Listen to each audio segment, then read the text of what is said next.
2018 Alfa Romeo Giulia. Alfa Romeo's triumphant return to North America has not been without stumbles, but the Giulia is absolute proof that the legendary performance brand can deliver the goods. An athletic chassis, crooning turbocharged four-cylinder engine, available adaptive suspension, quick steering, and tenacious brakes make the Giulia a joy to drive, for novices and professional drivers alike. Within its muscular body lies a cabin that can be dressed in either a sporty or chic motif. To calm the nerves of potential buyers, we are happy to report that Alfa's initial build quality issues seem to have been resolved. Giulias that have recently visited our offers performed flawlessly without any mechanical or electrical glitches that plagued earlier examples. The Giulia is the real deal, a total package sports sedan that we're delighted to have on our 10 best cars list for 2018. What's new for 2018? Following its much-anticipated introduction in 2017, the Giulia sees a sort of expansion of its lineup for 2018. Last year's entry-level Giulia and Giulia T each spawn additional models based on last year's Lusso and Sport option packages to create a 5-model lineup: Giulia, Giulia Sport, Giulia T Lusso, and Giulia T Sport. Other changes are minor and include a handful of new wheel designs and chrome rings around the door speakers on base and sport trims. Apple CarPlay and Android Auto are now standard on all Giulia models, front parking sensors are now bundled together with blind spot monitoring and auto-dimming exterior mirrors, and a new cargo convenience package, $250, adds grocery bag hooks, a cargo net, and tie-down hooks inside the Giulia's trunk.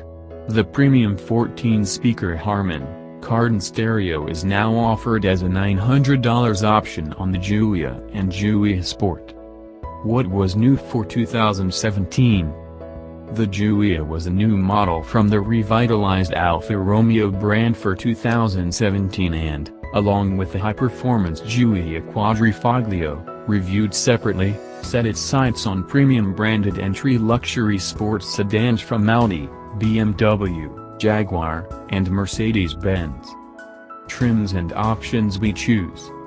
Our pick of the range is still the well-equipped Giulia T, which starts at an unchanged $40,990 for 2018. We'd also double down on our suggestion to add the T Performance package, up $300 this year to $1,500, which adds adaptive suspension with driver-selectable 3-setting dial.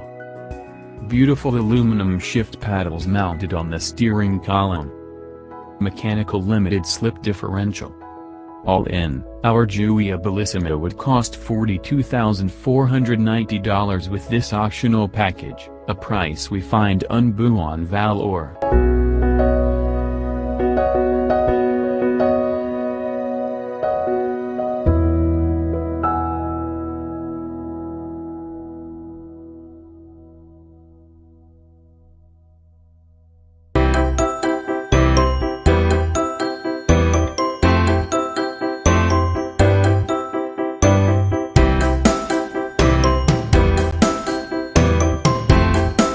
The 2018 Alfa Romeo Stelvio 2.0 TAWD.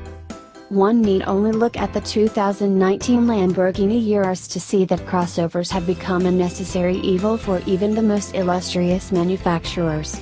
Alfa Romeo finds itself in a similar position with the 2018 Stelvio SUV, which, as a high-riding utilitarian built atop the lovely 10 best cars winning Giulia sedan, bolsters Alfa's lineup in its return to the US market.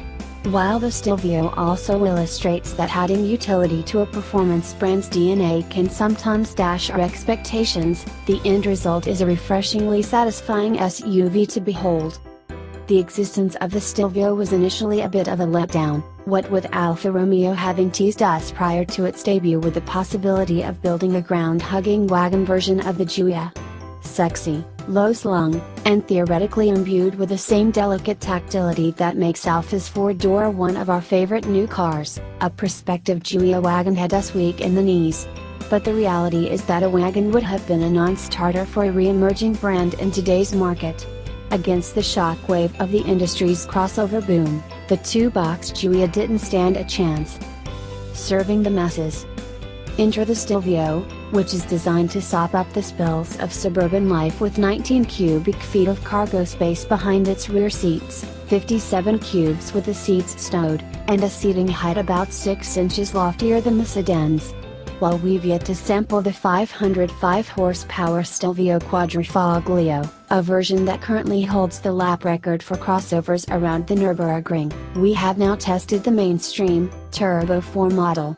The Stelvio's mechanical makeup shadows that of the Giulia, a turbocharged 2.0-liter inline-4 making 280 horsepower and 306 pounds-to-foot of torque, backed by an 8-speed automatic transmission. Alfa's all-wheel drive system, which is $2,000 extra on the Giulia, is standard on all Stelvios. The crossover also benefits from the shared aluminum-intensive architecture, which helps make the 4,037-pound Stelvio significantly lighter than many of its peers, including the latest Audi Q5 and BMW X3. That lightness didn't translate to greater fuel economy in our testing, however. Our car's 19 mpg observed figure was 3 mpg less than its EPA city estimate and toward the lower end of the compact Huda segment. And its 26 mpg performance on our 75 mph highway fuel economy loop came up 2 mpg short of its highway rating. For reference, the all-wheel drive Giulia we previously tested weighed 377 pounds less and managed 23 and 32 mpg in the same measures. The Stelvio fares better at the test track, where the heavier crossover actually was slightly quicker off the line than the non-Quadrifoglio Giulias we've tested, 0 to 60 miles per hour in a solid 5.4 seconds, with a quarter-mile pass of 14.1 seconds at 98 miles per hour riding on optional 20-inch aluminum wheels. 18s are standard, with 19s also available, wrapped with 255/45R20 Continental Cross-Contact LX Sport all-season tires. Our test example posted 0.84 grams of grip on the skid pad and stopped from 70 miles per hour in 176 feet, respectable returns for a 2-ton SUV not wearing high-performance summer rubber. In the greater crossover hierarchy, the Stelvio doesn't quite have the moves or the speed to match the more powerful, V6-powered Jaguar F-Pace and Porsche Macan on similar tires, yet it can rout the Audi Q5 and the Mercedes-Benz GLC 304matic in nearly all dynamic measures. With sales of crossovers far surpassing those of station wagons, the Stelvio surely will pave the development path for better, future Alfas in ways a long-roof Giulia never could. We most look forward to testing the racy Quadrifoglio, but even this standard version makes a strong showing as a more practical take on one of our favorite drivers' cars, and it's a fetching addition to the SUV scene.